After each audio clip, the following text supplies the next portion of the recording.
మన ప్రభువును ప్రియరక్షకుడునైన యేసుక్రీస్తు శక్తిగల నామంలో మీ అందరికీ శుభములు. ప్రియమైన దేవుని బిడ్డలారా, మరి ఎలా ఉన్నారు? గతించిన దినమంతా కూడా ఆయన రెక్కల నీడలో నిన్ను నన్ను మనందరినీ కాపాడి మరొక నూతనమైన దినములో వారంలో మనం ప్రవేశపెట్టిన విధానాన్ని బట్టి మరొకసారి ఆయనకి వందనాలు చెల్లించుకుంటున్నామండి. మరి ఈ దినము దేవుడు మనకిస్తున్న వాగ్దానం యోహాను సువార్త 15వ అధ్యాయము 9వ వచనం. తండ్రి నన్ను ఎలాగూ ప్రేమించెనో నేనును మిమ్మును అలాగూ ప్రేమించితిని, నా ప్రేమయందు నిలిచియుండుడి.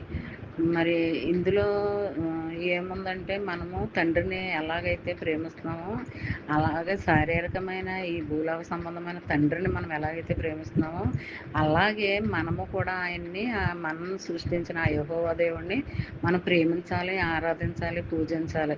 అలాగ చేసినట్లయితే ఈ భూమి మీద మనల్ని ఎంతగానో విస్తరింప చేస్తాడనమాట అండి. మరి ఆయన కూడా మనల్ని ఎంతగానో ప్రేమిస్తాడు, ఆదరిస్తాడనమాట అండి. అలాంటి స్థితిలో మనము కలిగి ఉండాలన్నమాట. ఆయన ప్రేమను మనం పొందుకొని ఉండాలి. ఎప్పుడు కూడా ఆ ప్రేమని మనం దూరం పరచుకోకూడదండి. ఆయన ప్రేమను మనం పొందుకోవాలనుకుంటే మనము కూడా వాక్యానుసారంగా, ఆజ్ఞానుసారంగా నడుచుకోవాలి, జీవించాలన్నమాట అండి.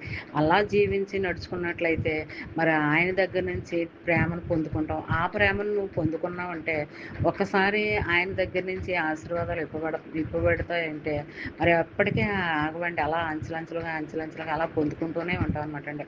మరి ఎప్పుడు కూడా దేవుని దగ్గర నుంచి మనం పొందుకోవాలి.